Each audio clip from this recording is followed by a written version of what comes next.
이재명 대통령이 SNS를 통해서 민간 임대 사업자에 대한 문제점도 지적을 했거든요. 그러니까 지어서 임대하는 사람 말고 사서 임대하는 사람 이 부분도 좀 문제 있는 거 아니냐 이런 지적이었는데 여기에 대해서 어떻게 보십니까? 대통령께서 계속 SNS 메시지를 통해서 부동산 정책에 대해서 얘기하고 있잖아요. 대통령이 굉장히 전방위적으로 공부가 잘 됐다. 그래서 비합리적인 것들에 대해서는 단호하게 정리를 하겠다라고 하는 메시지를 내고 있는 것 같습니다. 정책의 일관성을 국민들께 보여주는 것이고요. 예를 들어서 한 사람이 주택을 4채, 5채, 6채 사서 투기를 한다면 그건 굉장히 부적절한 거잖아요. 예. 한두 채, 두세 채가 아니다라고 한다면. 그런데 여기에 대해서는 중과세를 한다던가 여러 가지 대책들을 세웠는데 이제는 임대를 목적으로 건설해서 서민들에게 임대를 하는 게 아니라 그냥 매입합니다. 수십 채, 수백 채를 매입을 해요. 그래서 한 사람이 수백 채를 가지고 있고 이 수백 채를 갖다가 임대사업자 등록만 한 다음에 임대를 하는 거예요. 그러다 보니까 임대사업자로서의 혜택만 많이 보면서 어떤 중과세라든가 여러 세금에 있어서 이 회피를 하는 거예요. 그렇다고 한다면 대통령이 아무래도 중과세, 다주택자에 대한 중과세를 한다 할지라도 임대사업자들에게는 또 다른 혜택이 발생해서 부동산이 계속해서 폭등하는 문제가 발생할 수 있다. 그래서 이런 불합리한 구조로서의 하나의 예를 든 겁니다. 근데 대통령이 이렇게 예를 들었다라고 하는 것은 이것도 지금 합리적인 방향으로 시정 조치를 하겠다는 거예요. 최근에 그런 말을 했잖아요. 어떻게 지방은 한 채의 3억인데 서울은 한 평의 3억이냐. 네. 이게 너무 불합리가 심화되면요. 이게 수도권 집중 현상이 일어날 수밖에 없어요. 지방집 팔아서 서울에 조그만 수도권에 집 하나 사놓고 그게 계속 오르기만을 바랄 수 있고 그럼 모든 인구 구조가 수도권으로 몰리는 거잖아요. 그렇기 때문에 이런 굉장히 부적절하고 부조리한 문제들을 하나씩 해결하겠다고 하고 그리고 SNS 통해서 직접 발표함으로써 대통령이 자신의 소신을 굽히지 않겠다. 중과세 유예 문제도 아니 왜 대통령이 이렇게 협박하면서 국민들께 집 팔라 하냐라고 보수 언론은 얘기하지만 중과세는 하겠다라고 하는 게 4년 전부터 있었어요. 대선 오면 또 중과세 유예해주고 또 총선 오면 또 유예해주고 지방선거 오면 유예해주니까 정권만 바뀌면 총선만 오면 지방선거만 오면 대통령이 바뀔 거야 라고 하고 있으면 안 되는 거잖아요.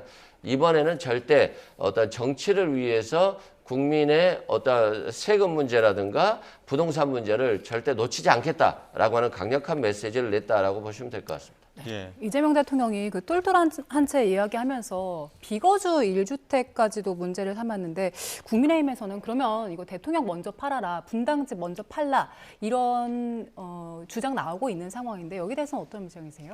일단 이 대통령께서 똘똘한 한 채 이제 비거주용 얘기하시면서 이제 비거주 한 주택을 소유하고 거주는 다른 데서 하는 경우가 많이 있을 수 있잖아요. 그러니까 본인이 뭐 학업이나 아니면 아이들 그 학업 또는 본인 직장 이런 문제 때문에 그러니까 그런 것들에 대한 사정 고려치 않고 똘똘한 한 채는 한 채를 갖고 있는 건데 한 채에 대해서 팔게 하려고 세금을 부과하게 되면 그분들은 어떻게 해야 되죠?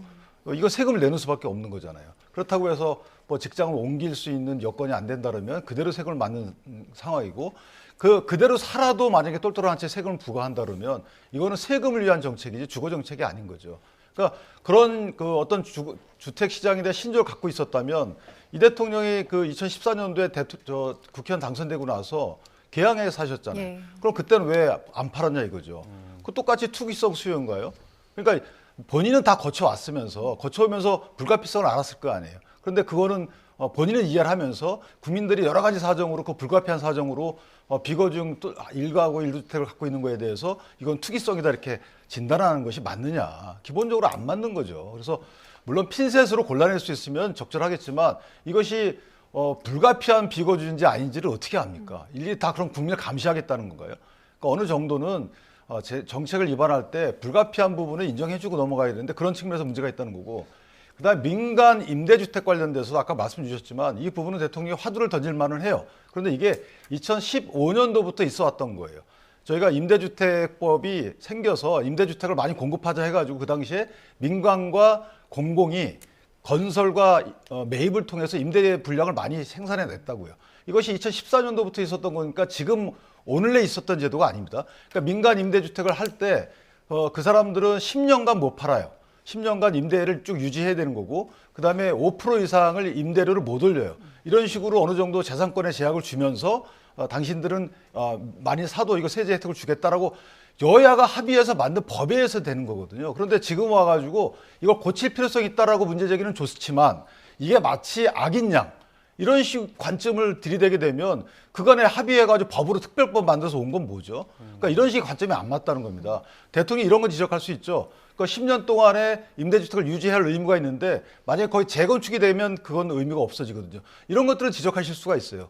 그럼 뭐 재건축 그 해당 부분을 사가지고 한 4년 정도에 재건축될 것을 임대 등록을 해가지고 4년 후까지 딱 유지한 뒤에 팔아버리면 그럼 당신들은 이거 부당이득 아니냐 이런 식의 문제 제기는 가능한 거죠. 그러니까 예. 그런 법의 허점을 메우는 식의 문제 제기는 좋지만 일반적으로 민간 매입 임대주택 제도가 문제 있다.